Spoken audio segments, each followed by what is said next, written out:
Hello students and welcome back to channel Siraj Shaikh. आज final account का lecture number 4 होगा, जिसे हम कवर करने वाले नए points of final account start करेंगे आज से क्लास।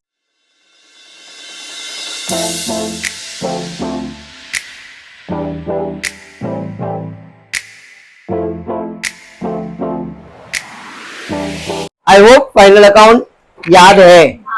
सब मेरा अजम्पशन है कि जो भी तुमको पढ़ाया गया है 3 लेक्चर के अंदर, आपके दिमाग में एटलीस्ट कंसेप्ट बैठ गया है, थोड़ा बहुत पोस्टिंग का कंसेप्ट मालूम है, एडजस्टमेंट कैसे सॉल्व करते थोड़ा वो मालूम है, और क्लोजिंग कैसे करते ये मालूम है। अगर इतना आपको याद है तो आज फिर से वापस एक बार करेंगे तो सारी चीजें रिकलेक्ट हो जाएगी और वो चीज अच्छे से स्ट्रांग हो जाएगा। ठीक है, चलिए देखते हैं क्या करने वाले आज। तो टेक्स्ट बुक में पेज नंबर है 39, सम नंबर है 7। मैं सीक्वेंस में नहीं जा रहा, 1 2 3 4 5 6 वो सीक्वेंस नहीं है, बट आप ये फॉलो करना कि ये जो पेज नंबर है जिस टाइप के सम्स करवा रहा हूं उस टाइप से करोगे तो फाइनल अकाउंट और इजी हो जाएगा। क्लियर? तो टेक्स्ट बुक पेज नंबर 39, सम नंबर 7। नाम क्या है क्वेश्चन का तो देख लो। क्वेश्चन है सापरे नात्रे। यस, अरे जो भी नाम है वो इंपॉर्टेंट नहीं है। संजय, अजय, ये लो खुश। ये नहीं समझता है तो और कुछ, तो संजय अजय बस ये ठीक लग रहा है ना। अभी गंजू ध्यान देते, जब भी आप फाइनल अकाउंट का सम सॉल्व करोगे, जब भी फाइनल अकाउंट का सम सॉल्व करोगे, सबसे पहला चीज ये करना कि आपको मार्किंग समझ में आना चाहिए, कौन सा चीज कौन से अकाउंट में जाएगा। जैसे गुड्स से रिलेटेड है तो वो ट्रेडिंग अकाउंट में जाएगा, ऑफिस से रिलेटेड है प्रॉफिट एंड लॉस में जाएगा, पार्टनर से रिलेटेड है पार्टनर्स कैपिटल में जाएगा, अगर वो बैलेंस शीट से रिलेटेड है लायबिलिटीज है तो लायबिलिटीज में, असेट है तो असेट में। इतना समझ में आना चाहिए। ठीक है, पक्का? चलिए फिर स्टार्ट करते। Sapre and Atre are partner sharing profit and losses equally. अगर ये लाइन नहीं भी दिया रहता तो भी अपने को ये ध्यान में रखना है कि जो प्रॉफिट शेयरिंग रेशियो है अगर नहीं दिया है तो जितने पार्टनर है उसमें इक्वली बंटता है। 2 पार्टनर है तो 2 में बटेगा, 3 पार्टनर है 3 में बटेगा, 4 पार्टनर है 4 पार्टनर में बटेगा, वो भी इक्वली बटेगा। जब प्रॉफिट शेयरिंग रेशियो नहीं दिया है क्वेश्चन में तो जो भी प्रॉफिट शेयरिंग रेशियो रहता है वो हमेशा इक्वल होता है। क्लियर है? पक्का? चलिए, तो ये तो समझ में आ गया कि प्रॉफिट शेयरिंग रेशियो क्या है, इक्वल है। From the following trial balance and adjustment prepare trading and profit and loss account for the year ended 31 March 2019 and balance sheet as on that date. Trial balance अपने को बना के दिया है, marking करना है कौन सा चीज कौन से अकाउंट में जाएगा। ठीक है, सबसे पहला है सन्ड्री डेटर्स। डेटर्स भगवान, भगवान मतलब असेट, जिनसे पैसा मिलने वाला है। Purchase trading account, returns trading account, very good. Opening stock land and building, carriage 3 type के कैरेज होते, खाली carriage, carriage inward, carriage outward. Carriage है या कैरेज इनवर्ड है दोनों जाएगा गुफ्रा एंड ट्रेडिंग अकाउंट में, और कैरेज आउटवर्ड है तो प्रॉफिट एंड लॉस में। समझ में आया क्या? तो यहाँ पे सिर्फ कैरेज दिया है trading account. Rent, rate, taxes ये सब कहाँ आता है? प्रॉफिट एंड लॉस में आता है। तो कहाँ जाएगा? प्रॉफिट एंड लॉस में जाएगा। ड्रॉइंग, ड्रॉइंग कौन करता है? पार्टनर, मतलब पार्टनर्स कैपिटल अकाउंट। देखो दोनों पार्टनर का नाम भी दिया है, बराबर है। उसके बाद दिया है सैलरी, वेजेस है हमारे लोग फैक्ट्री में, सैलरी मैनेजर लोग प्रॉफिट एंड लॉस में, ऑफिस में रहते हो लोग, तो यहाँ पे salary profit and loss. Bad debt profit and machinery.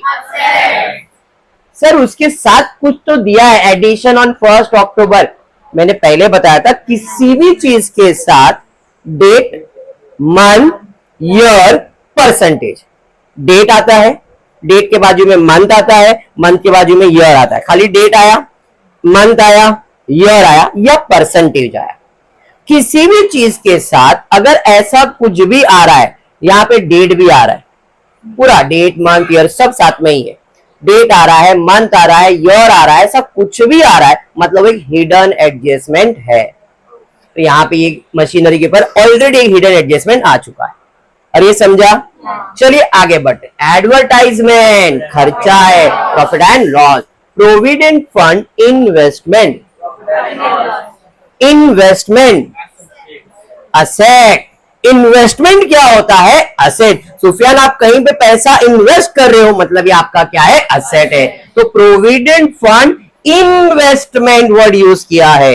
Investment is your asset. समझ में आया? ये कहां जाएगा? असेट में। Any doubt?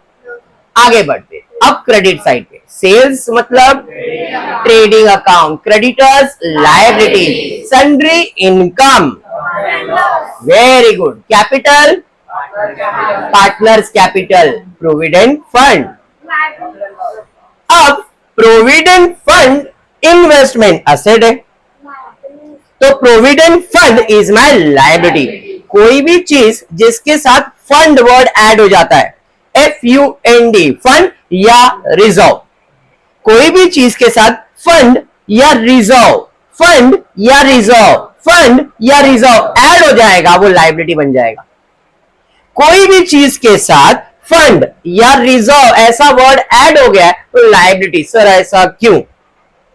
कैपिटल रिजर्व, तो बिजनेस क्या कर रहा है? पैसा बाजू में रिजर्व करके रख रहा है, कभी फ्यूचर में किसी को देना पड़े तो बिजनेस के लिए वो क्या बन जाता है? लायबिलिटीज। समझ में आ रहा है? प्रोविडेंट फंड मेरा पैसा नहीं, किसी और का पैसा मैंने जमा करके रखा है, प्रोविडेंट फंड मेरा क्या बन जाता है? लायबिलिटी। तो कोई भी फंड या कोई भी रिजर्व इज माय लायबिलिटीज, कोई भी फंड कोई भी रिजर्व इज माय लायबिलिटीज। समझ में आ गया? तो अगर आपको क्वेश्चन में 12th स्टैंडर्ड की बात कर रहा हूं, इन डेप्थ में जा ही नहीं रहा हूं, कैपिटल रिजर्व क्या होता है, जनरल रिजर्व क्या होता है, ये सब डेप्थ में अभी नहीं जा रहा हूं, मतलब भी नहीं उतना जाके, जितना अपने को चाहिए उतना समझ में आ जाना चाहिए। अनुष्का रहने दे, अच्छा दे देता, ठीक है। तो प्रोविडेंट फंड या कोई भी रिजर्व, फंड या reserve is always your liability. Fund आ गया मतलब लायबिलिटीज है। नेक्स्ट उसके बाद रिटर्न्स, क्या? Trading account, commission pre receive, बोलो लायबिलिटी क्यों? उधर लिखा है इसके लिए ना। अच्छा, प्रॉफिट एंड रॉन्ग। ट्रेडिंग, अरे गुड्स है क्या वो? कमीशन गुड्स होता है क्या? ट्रेडिंग में आएगा नहीं। पार्टनर का नाम है क्या? नहीं। डेबिट में दिया है कि क्रेडिट में दिया है? डेबिट दिया है तो असेट, और क्रेडिट दिया है तो।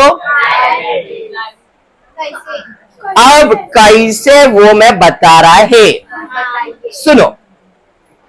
प्राची मेरे पास आई और मेरे को बोली सर ये प्रोडक्ट आपसे बिक नहीं रहा है, मैं बेच के देती हूं, लेकिन बेचने से पहले मुझे कमीशन देना पड़ेगा, कमीशन दो फिर मैं बेचती हूं, बराबर। अब अपने को जो सोचना है, मेरे पॉइंट ऑफ व्यू से मत सोचो, प्राची के पॉइंट ऑफ व्यू से सोचो।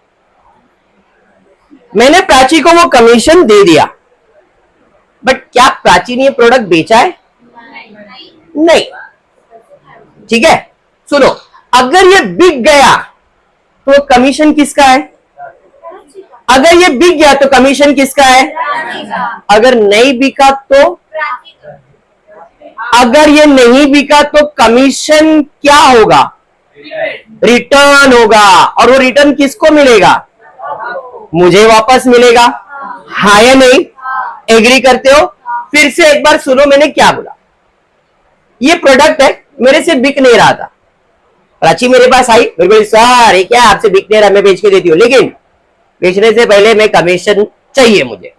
मेरा ठीक है, कितना कमीशन? कुछ भी कमीशन, 500 रुपया कमीशन एग्जाम्पल के लिए। तो मैंने उसको 500 दिया और प्रोडक्ट दिया, मेरा बेच देना।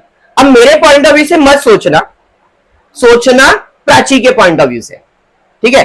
तो प्राची को कमीशन मिला पहले ही, प्राची को कमीशन मिला पहले ही, बेचने के पहले ही कमीशन मिला। Commission pre received, commission pre receive, मुझे पहले ही कमीशन मिल गया। वाह यार, कमीशन मिल गया, छोड़ नहीं बेचती हूं, अरे यार नहीं बेची तो सर भड़क जाएंगे और मेरे से पैसा वापस मांगेंगे, मुझे पैसा वापस लौटाना पड़ेगा। इसका मतलब पूरा फोकस करो प्रोडक्ट बेचने पे। अगर ये प्रोडक्ट नहीं बिका तो कमीशन लौटाना पड़ सकता है, हाँ या नहीं? तो ऐसे सिचुएशन में कमीशन प्री रिसीव अभी तक कमाया क्या उसने? जब ये बिकेगा तब कमाएगी। इसका मतलब तब तक वो कमीशन इनकम है क्या? तब तक वो क्या है? मेरी लायबिलिटीज है। अरे समझा? अगर वो मैंने बेच दिया तो कमीशन प्री रिसीव नहीं होता, कमीशन अर्न होता। कमा लिया, इनकम है। लेकिन यहां पे वर्ड यूज किया है प्री रिसीव, मतलब अभी तक कमाया नहीं है, इसलिए वो मेरा क्या है? लायबिलिटी। ओनली कमीशन होता ना, ओनली कमीशन तो इनकम है। लेकिन यहाँ पे वर्ड क्या यूज किया है? Pre receive. प्री रिसीव मतलब पहले ही मिल गया है, पहले मिला मतलब वो कमीशन अभी तक कमाया नहीं गया है। डिफरेंस समझ में आ रहा है? पहचानेंगे कैसे? खाली कमीशन है तो इनकम है, लेकिन कमीशन प्री रिसीव का मतलब क्या हुआ रुचिता? कमीशन प्री रिसीव का मतलब कि तुमको कमीशन एडवांस में मिल गया है। अब जब तुमको मिला है तो अभी तक तुमने ये कमाया नहीं है, तो वो आपका इनकम नहीं हो सकता है। जब वो इनकम नहीं है वो ट्रेडिंग में भी तो जाएगा नहीं, वो मेरे पार्टनर्स में जाएगा नहीं, तो मेरे पास तो एक ही अकाउंट बचा, और वो कौन सा अकाउंट बचा? Balance sheet. असेट तो हो नहीं सकता, तो मेरा क्या बन जाएगा? लायबिलिटीज। अरे समझ में आ गया? हाँ सबको पक्का? तो कमीशन प्री रिसीव कहां चले जाएगा? Liability. RDD, profit and. Any doubt? Anyone? Marking clear है? अभी क्या? एडजस्टमेंट। पहला एडजस्टमेंट क्लोजिंग स्टॉक किसको मार्क करेंगे? किसी को भी नहीं। दूसरा एडजस्टमेंट है depreciate land and building 5%, machine 10%। Land and building mark कर दिया, मशीन, और उसके बाद ऑलरेडी एक और एडजस्टमेंट तो है ही है, बराबर है? हाँ वेरी गुड। उसके बाद create provision for bad and doubtful debt at the rate 5% on sundry debtors and write off 1000 for bad debt. किसको मार्क करेंगे? बैड डेट्स को, डेटर्स को। Very good. उसके बाद goods worth rupees 3000 were sold but no entry was found in books of account. क्यों? Goods से related adjustment है, किसी को मार्क करने की जरूरत नहीं है। आउटस्टैंडिंग कैरेज किसको मार्क करेंगे? Very good. Goods worth rupees 8000 way purchase on 31st March and included in the closing stock but not recorded in books of account. किसी को मार्क करेंगे क्या? समझ में आया क्या? कितना क्लियर है सबको? 100%। चलिए तो फिर अकाउंट की तरफ जाते हैं। Trading account, profit and loss account, partners capital and balance sheet. Format क्या है ट्रेडिंग अकाउंट का? To opening stock, to opening stock, to opening stock, to purchase, to purchase, to purchase, less return, less return, done with trading account. Profit and loss, to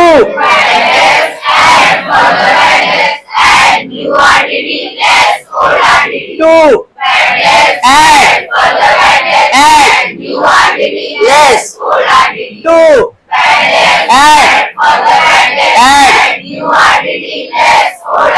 to drawing by balance, to drawing, to drawing, to drawing capital creditor, capital creditor, capital creditor, capital creditor, D for D for D for D for add further, add new, add further, add new, add further, add new, done। इतना format सब लिख सकते हैं, हर सम के लिए common format, बराबर है। अब क्वेश्चन आपके सामने, फटाफट से पोस्टिंग करेंगे।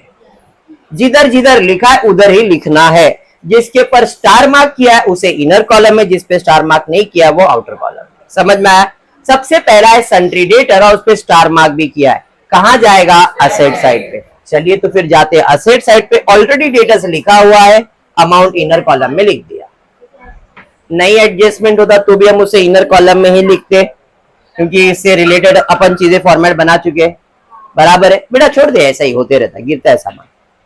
आगे बढ़ते भाई। नेक्स्ट परचेज कहां जाएगा?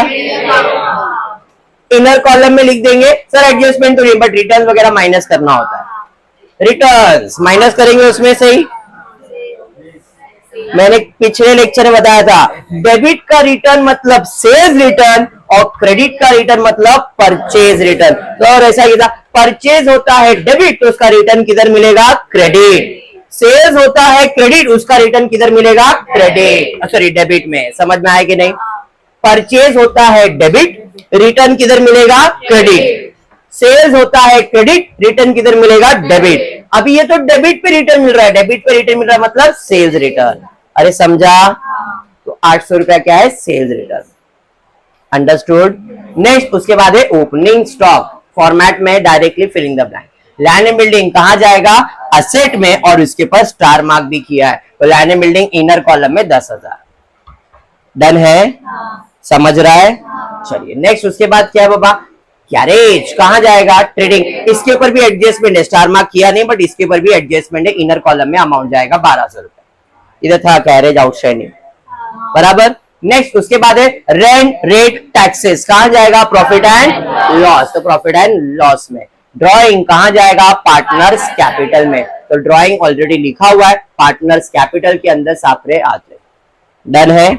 फिर उसके बाद क्या है बाबा? ड्रॉइंग के बाद सैलरीज कहां जाएगा? Profit and loss. गुफरन को एडजस्टमेंट नहीं, डायरेक्टली आउटर कॉलम में। नेक्स्ट उसके बाद है बैड डेट्स, फॉर्मेट लिखा हुआ है, बाय डिफॉल्ट इनर कॉलम में चले जाएगा 1000 रुपए। मशीनरी कहां जाएगा? असेट में, असेट में मशीनरी, क्योंकि इसके ऊपर एडजस्टमेंट था, एक लाइन छोड़ के फिर लिख दिया मैंने। नेक्स्ट उसके बाद क्या है बाबा? मशीन के बाद है एडवर्टाइजमेंट, कहां जाएगा? प्रॉफिट एंड लॉस में। प्रोविडेंट फंड, इन्वेस्टमेंट कहां जाएगा? असेट।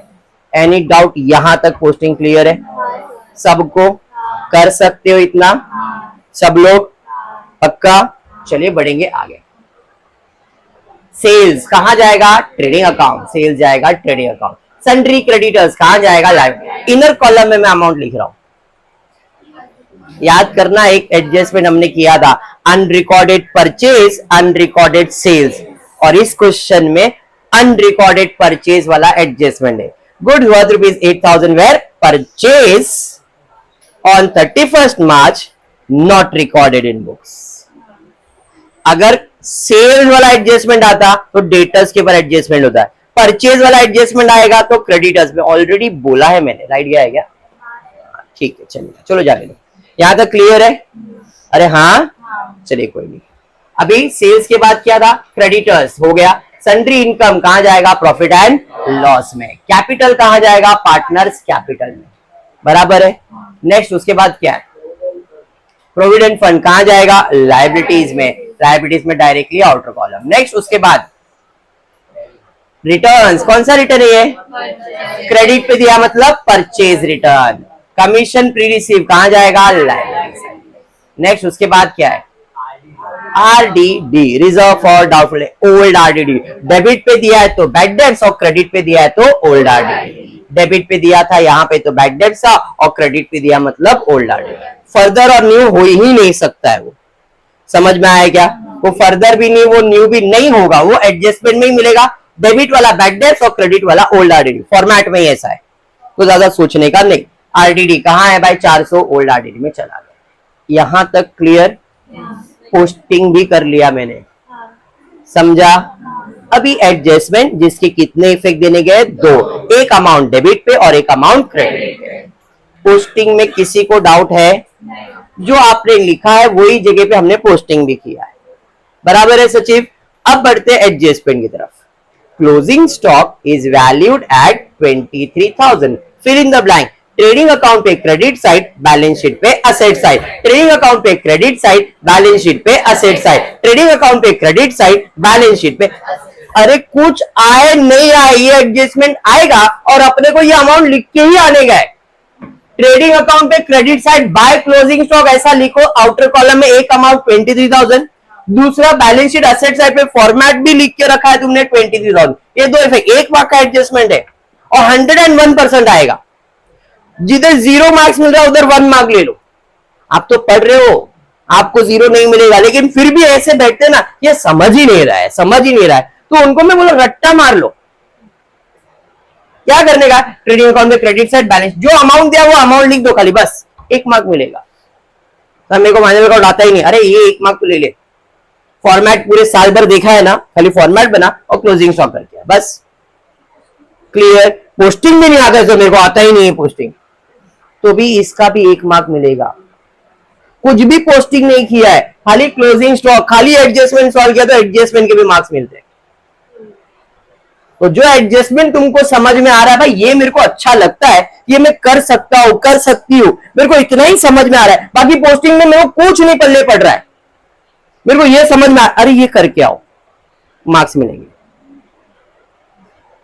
बुद्ध ना 0 से 1 अच्छा है, 1 से 2 अच्छा है, 2 से 3 अच्छा है। तो लालच अपने को अपने आप ऊपर लेके आएगा कि भाई नहीं यार 0 नहीं 1 मिल रहा है यार, चल 1 ले लेता हूं, अरे नहीं यार 2 मिल सकता है, नहीं 3 मिल, और ऐसे 12 भी मिल सकते हैं। लालच रखो थोड़ा सा मार्क्स का।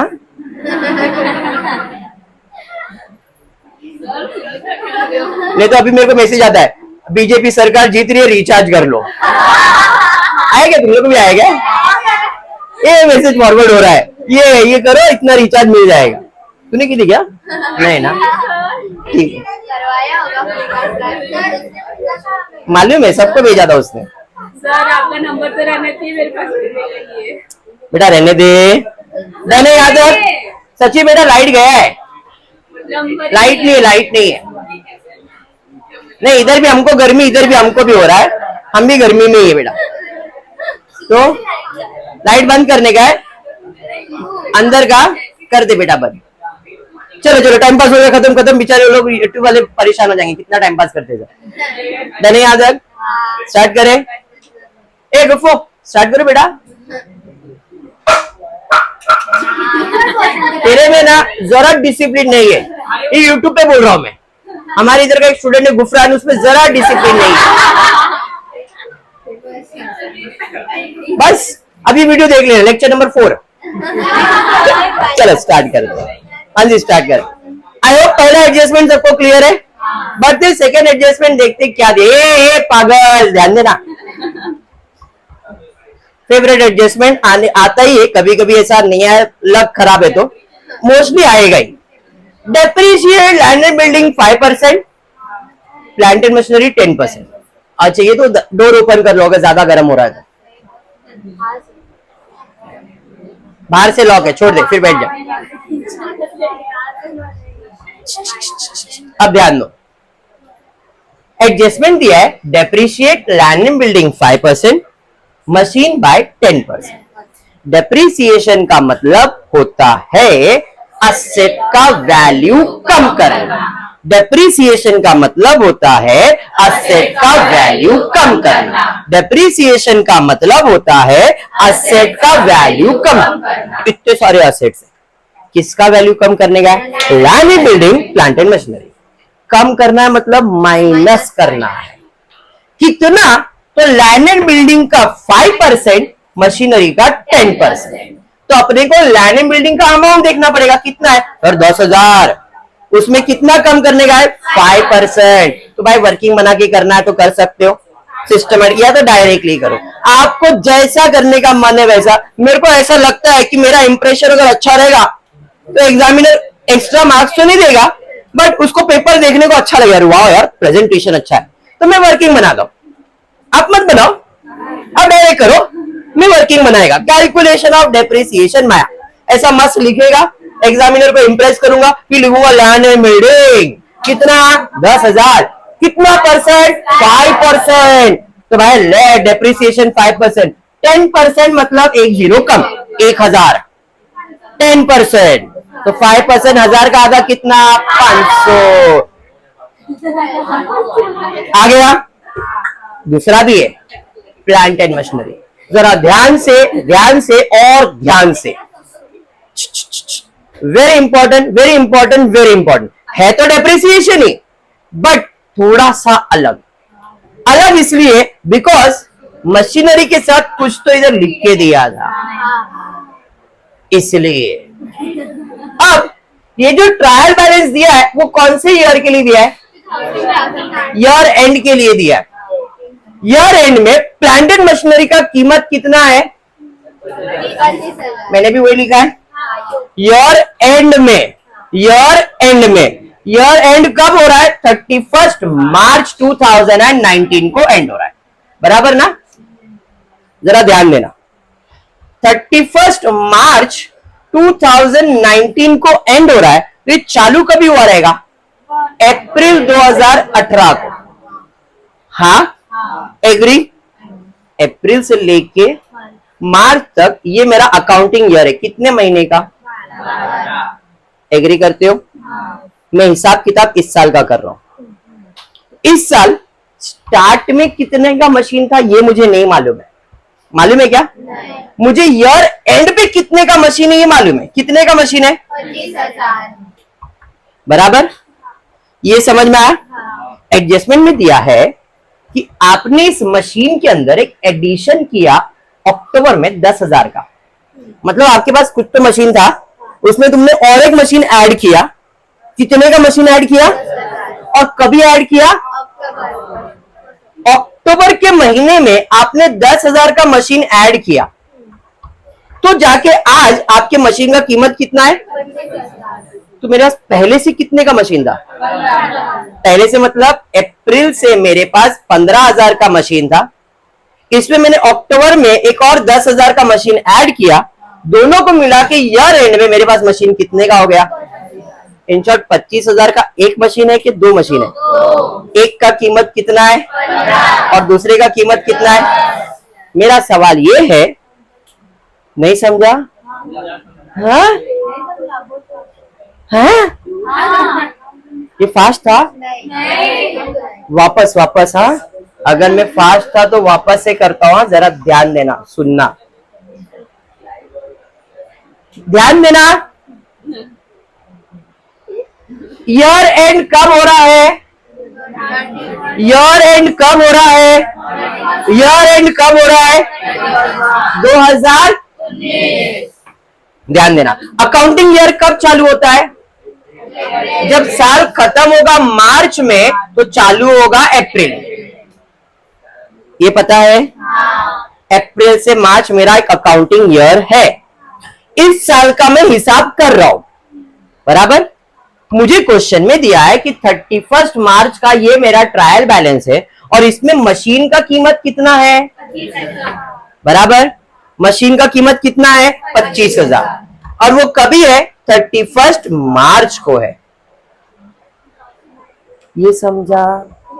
कभी है? ईयर एंड में है। पहले से मेरे पास कितने का था ये मुझे क्वेश्चन में नहीं दिया है, साल के एंड में मानकर कितने का था ये दिया है, साल के एंड में, बराबर? साल चालू हुआ था अप्रैल में, खत्म हुआ मार्च में, तो मार्च में मेरे पास मशीन कितने का है? 25, बराबर? अब क्वेश्चन में बीच में ऐसा इंफॉर्मेशन आया है कि आपके पास जो भी मशीन दिख रहा है 25,000 का, इसमें हमने एडिशन किया था, तो सर एडिशन किया तो ऐड कर दो ना, ऐसा मन में आएगा। एडिशन किया तो ऐड कर दो। एडिशन किया कब है? एंड के बाद किया है कि एंड के पहले किया है? इसका मतलब वो ऐड होके आया है ना, तो अपन ऐड करेंगे क्या उसके अंदर? अभी समझा? अगर इधर डेट रहता 2018 के जगह पे 2019 अक्टूबर, साल तो मार्च में खत्म हो गया, तो आने वाले साल में ऐड करने की बात कर रहा है, तो हम लोग ऐड करते। अभी तो साल खत्म होने के पहले ही उसने परचेज किया हुआ है, तो ऐड कर सकते क्या उसके अंदर? उसके अंदर ऑलरेडी वो ऐड है। बात समझ में आया? हाँ या नहीं? पक्का? वो सब ऐसा आपको नहीं आएगा, सोचो भी मत ऐसा हुआ तो क्या हो जाएगा, मेरे को नहीं, वो सोचो भी मत, आपको एडिशन साल के बीच में ही रहेगा, ठीक है? हाँ, ऐसे ही आने वाला है, फिक्स है। तो अभी जो एडिशन हुआ वो कभी हुआ? अक्टूबर में हुआ, और वो कितने का वो दिया है। अभी भी ओपनिंग नहीं मालूम है, पहले कितने का था ये मालूम नहीं है। उसमें मैंने इस साल एक नया मशीन लाया 10,000 का, और जाके आज उसका कीमत कितना है? तो पहले मेरे पास कितने का मशीन था? पहले मतलब ईयर के स्टार्ट में, और मुझे ईयर के स्टार्ट का वैल्यू फाइंड करना था। अगर ये नहीं दिया रहता तो मैं क्या अज्यूम करता? 25,000 पहले से मेरे पास है, तो ऐसा कुछ लिख के दिया रहता था क्या? वो सीधा बोलता 25,000, मतलब हम अजीम क्या करते पहले से वो अपने पास है, तो कोई एडिशन वेडिशन कुछ होता क्या? प्लान एंड बिल्डिंग में ऐसा कुछ किया क्या मैंने? क्योंकि मेरे को अजम्पशन था कि पूरा साल मेरे पास यही बिल्डिंग था 10,000 रुपए का। समझा अभी?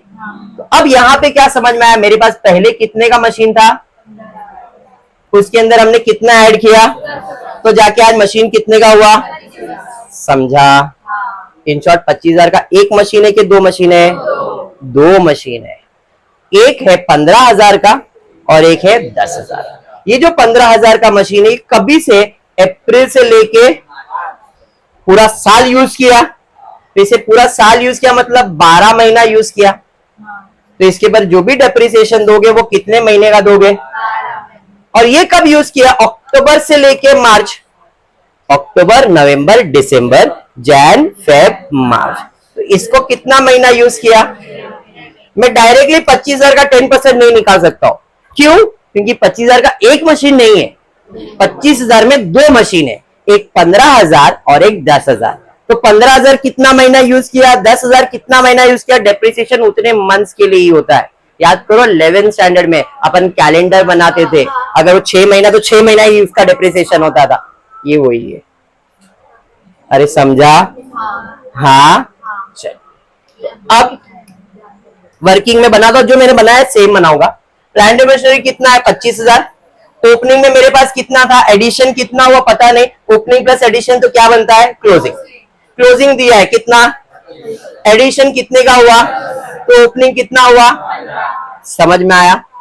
ओपनिंग मतलब ईयर के स्टार्ट में, एडिशन का डेट दिया है, क्लोजिंग मतलब ईयर के एंड में।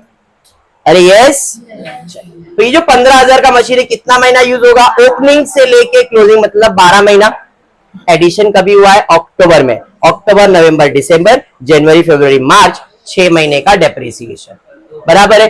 तो 15,000 पे 10% पूरे साल का 1,500 आएगा, एक जीरो कम। 10,000 का 10% पूरे साल का 1,000 और आधे साल का, तो 25,000 पे टोटल डेप्रिसिएशन कितना? 1,500 प्लस 500, 2,500 नहीं।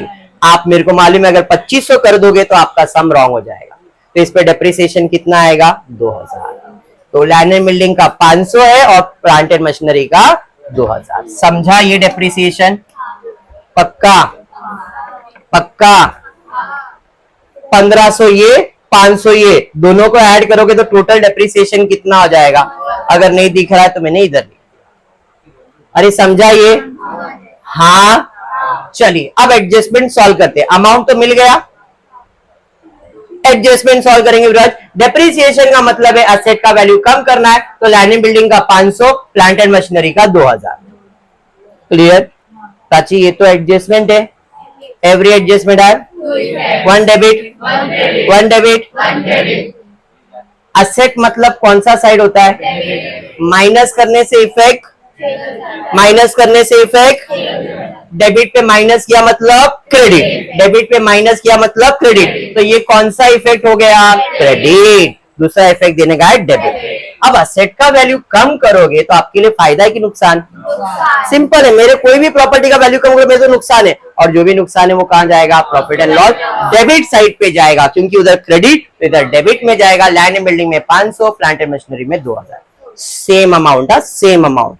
जितना आपने इधर कम किया है उतना है उधर भी दूसरा इफेक्ट देना है। अरे समझ में आया?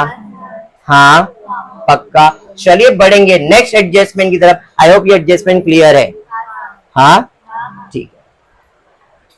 Create provision for bad debts, templates बाद में, ध्यान देना। Goods worth ₹3,000 were sold, no entry was found in books of account. Goods बेचा, रिकॉर्ड नहीं किया, गुड्स बेचा, रिकॉर्ड नहीं किया, गुड्स बेचा, रिकॉर्ड नहीं किया, इसे कहते हैं अनरिकॉर्डेड सेल्स। इसे कहते हैं अनरिकॉर्डेड सेल। सेल्स किया, रिकॉर्ड नहीं किया, सेल्स किया, रिकॉर्ड नहीं, तो हमको रिकॉर्ड करना पड़ेगा। सेल्स किया है पाटिल, तो सेल्स में ऐड होगा कि लेस होगा? ऐड होगा। ऐड अनरिकॉर्डेड सेल्स कितना? ऐड किया 3,000, क्रेडिट साइड पे ऐड किया क्रेडिट इफेक्ट, दूसरा इफेक्ट देने का डेबिट। हम जो भी सेल्स करेंगे सब उधार में करेंगे, जो भी सेल्स करेंगे सब उधार में करेंगे। तो what is the journal entry? Sales किया तो सामान जा रहा है, सेल्स किसको करते हैं? कस्टमर को, और कस्टमर को कहते हैं डेटर्स। याद है ना, मैंने ऑलरेडी ये चीज करवाया हुआ है। तो इसका दूसरा इफेक्ट किधर जाएगा? डेटर्स में ऐड हो जाएगा। अगर आप बैड डेट्स का एडजस्टमेंट सॉल्व कर देते तो आप इधर फंस जाते, इसलिए टाइम प्लीज बाद में सॉल्व करते हैं। तो क्रेडिट पे ऐड किया क्रेडिट, डेबिट पे ऐड किया डेबिट, अनरिकॉर्डेड सेल्स। अगर अनरिकॉर्डेड परचेज रहता तो परचेज में ऐड, क्रेडिटर्स में ऐड। अनरिकॉर्डेड सेल्स है, सेल्स में ऐड, डेटर्स में ऐड। अरे हाँ, ये ऑलरेडी इसके पहले किया हुआ एक एडजस्टमेंट। हाँ, और मैं सिमिलर एडजस्टमेंट इसलिए ले रहा हूं ताकि तुमको कनेक्शन मिले और याद हो जाए। डन है। नेक्स्ट एडजस्टमेंट क्या है बाबा? Outstanding favourite adjustment, outstanding carriage 500 रुपए, outstanding add, outstanding add, outstanding add. मालूम में लाइट नहीं है, गर्मी सबको हो रही है, मेरे को भी हो रही है, लेकिन क्या करें, एमएससी वाले वो कंप्लेंट तो कर नहीं सकते, तो थोड़ा सा एडजस्ट कर लो। आउटस्टैंडिंग कैरेज 500, कैरेज में ऐड कर देंगे। अरे हाँ, डेबिट साइड पे ऐड किया डेबिट, दूसरा इफेक्ट देने का है क्रेडिट। आउटस्टैंडिंग मतलब पैसा देने का, anything payable is my outstanding carriage, बराबर। चलिए next, goods worth ₹8,000 were purchase not recorded in books. Purchase not recorded मतलब अनरिकॉर्डेड परचेज। अनरिकॉर्डेड परचेज है तो परचेज में ऐड होगा, अभी बताया, और क्रेडिटर्स में ऐड होगा। अरे समझा? डन। एक ही एडजस्टमेंट है बैड डेट्स का। चलिए, बैड डेट्स का एडजस्टमेंट क्या है? Create provision for bad debts 5% on sundry debtors and write of ₹1,000। सवाल सिर्फ ये करना है, अमाउंट दिया है या परसेंट? सर दोनों दिया है, अमाउंट भी दिया है और परसेंट। तो पहले अमाउंट सॉल्व करने का, बाद में परसेंटेज। पहले अमाउंट, बाद में परसेंटेज। तो यहां पे अमाउंट कितना दिया है? अमाउंट दिया है तो फर्दर बैड डेट, परसेंटेज दिया है तो अमाउंट दिया है तो फर्दर बैड डेट। 1,000 इधर, 1,000 इधर, हो गया। अब परसेंटेज कैलकुलेट करना है। परसेंटेज 5% है तो देखो, पहले मेरे पास डेटर्स कितना था? 40,000, उसमें अनरिकॉर्डेड 3,000 ऐड करना, 1,000 माइनस करना। 40 में 3 ऐड किया, 1,000 माइनस किया तो कितना बच गया? 42,000। अब इसका कितना परसेंट? 5%। 42,000 का 5% निकाला 2,100। तो परसेंटेज है तो न्यू आरडीडी, तो न्यू आरडीडी में कितना लिखना है? 2,100, 2,100। समझा? एडजस्टमेंट खत्म, सारा एडजस्टमेंट खत्म। अब बचता है क्लोजिंग। ध्यान से एक एक करके क्लोजिंग करते हैं। पहले सबको आउटर कॉलम में डालते हैं। 65,000 में 1,500 माइनस और 8,000 ऐड करेंगे, 71,500। 1200 में 500 ऐड करेंगे, 1,700। 85 में 800 माइनस करेंगे, 3,000 ऐड करेंगे, 87,200। बाकी कुछ भी है क्या? चलिए टोटल ले लेते हैं। यही टोटल ज्यादा है?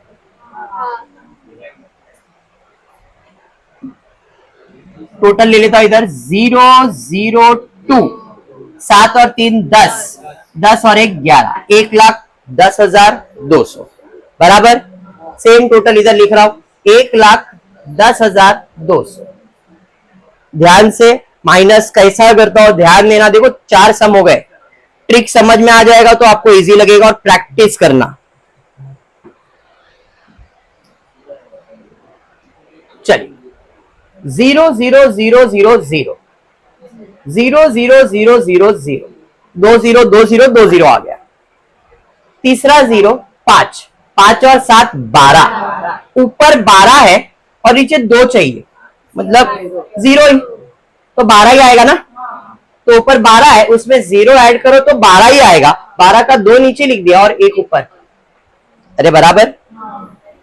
8 और 1 9 और 1 10 और 1 11। ऊपर कितना है, नीचे क्या चाहिए, 9 ऐड करने से कितना आएगा, तो 9 लिखने से 20 आएगा। 20 का 0 इधर डाल दो और 2 ऊपर। अरे हाँ, 2 और 1 3 और 7 10। 10 है, कितना ऐड करने से 1 आएगा, 1 ऐड करने से 11 आएगा। तो 1 इधर और 1 में 0 ऐड करें तो 19,000 बैलेंस आया। अरे हाँ, चलो चेक कर लेते। 1,10,200 ग्रॉस प्रॉफिट 19,000। अरे समझा, वहां से हम इधर आ जाएंगे, ग्रॉस प्रॉफिट बराबर है। अब आउटर कॉलम में डालते 1000 प्लस 2000 माइनस 400 करेंगे तो इधर आ जाएगा 3,700। ये सब आउटर कॉलम में ही है। यही साइड का टोटल ज्यादा लग रहा है मेरे को, 19 और 2 21,000 बराबर है। चलिए माइनस करते हैं, 0 0 0 0 0 0 0 0 0 0 0 0 2 0 में 2 0 ऐड करने से 2 0 ही आएगा। बराबर है ब्रज। ब्रज आगे 7 और 2 9, 9 और 5 14। वेरी गुड, 14 है। 14 में कितना ऐड करने से 0 आएगा, 6। 14 में 6 ऐड करने से 20 आएगा। 20 का 0 इधर और 2 ऊपर। अरे बराबर ना, 3 2 5 6 7 8 9 10 11 12 13 14 15। 15 में कितना ऐड करेंगे तो अपने को 1 आएगा, 21 आएगा। 15 में 6 ऐड करूंगा तो 21 आएगा, 1 इधर और 2 ऊपर। 2 में 0 ऐड करूंगा, 6,600। अब ये 6,600 अपने को इक्वली बांटना है 2 पार्टनर में, तो कितना बटेगा, 3,300 3,300 6,600 आया। इक्वल का रेशियो इधर दिखा दिया मैंने, नहीं तो आपको मालूम है तो डायरेक्टली कर दो, 3,300 3,300। उधर डेबिट, इधर आ जाएगा क्रेडिट बराबर। अब इनका टोटल ले लेते, 38,300 सेम लिख दिया। इसमें से 2,000 जाएगा तो 36,300, इसमें से 3,000 जाएगा 35,300 बराबर। सिंपल सा कैलकुलेशन था। कैपिटल में आ जाएगा, टोटल ले लिया। अब सबको आउटर कॉलम में 23 प्लस 8 कर लिया। 10,000 में 500 माइनस किया, 2,000 माइनस किया, इधर 39। अब सबका टोटल ले लो, टैली हो गया। बात समझ में आया सब? फाइनल अकाउंट कैसे होता है क्लियर? पक्का। तुमको लेंदी लग रहा है बट प्रैक्टिस करने से चीजें सिंपल हो जाएगी। इस सम को सॉल्व करने के लिए बोर्ड एग्जाम में मैं देता हूं 25 मिनट्स, 25 मिनट प्रोवाइड करता हूं मैं। 25 मिनट में पूरा सम, एक्चुअल में अगर देखने जाओ प्रॉपर प्रैक्टिस है तो 15 मिनट में होता है बोर्ड एग्जाम में, बट मैं 25 मिनट देता हूं ये सम को टाइम। इसके ऊपर इसको टाइम देने का ही नहीं, 25 मिनट के अंदर ये खत्म हो जाना चाहिए। अगर नहीं हुआ तो छोड़ देने का, बाद में दूसरा सम करेंगे। अगर टाइम मिला बच गया तो ये सम सॉल्व करेंगे, नहीं तो नहीं। टाइम मैनेजमेंट, 25 मिनट के ऊपर इसको टाइम देने का ही नहीं इस टॉपिक। समझ में आया? चलिए तो फिर आज इतना ही। होपफुली वीडियो पसंद आए तो प्लीज वीडियो को लाइक कर देना, फ्रेंड्स ग्रुप में शेयर करना, चैनल को सब्सक्राइब करना। Thank you for watching.